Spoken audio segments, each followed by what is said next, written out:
আশা করি সবাই ভালো আছেন। তো আমি আপনাদেরকে আজকে 100% শিওর শট স্ট্র্যাটেজি নিয়ে কথা বলবো।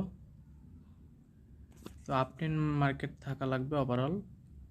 তো আপট্রেন্ড মার্কেটে এই যে দেখতে পারতেছেন গ্রিন ক্যান্ডেল, তো এরকম গ্রিন ক্যান্ডেল 3 থেকে 4টা থাকা লাগবে, তারপর একটি রেড ক্যান্ডেল আসবে।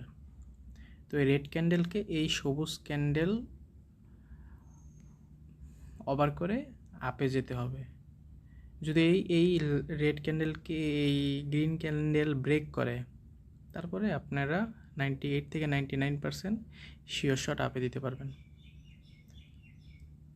তো এরকম ট্রেড আপনারা নিলে আপনাদের 10টা নিলে 8 থেকে 9টা উইন থাকবে। এরকম 3 থেকে 4টা থাকা লাগবে, তারপরে কি রেড আসবে, তারপরে আপনারা সবুজ কয়েলে ট্রেড নিতে পারবেন।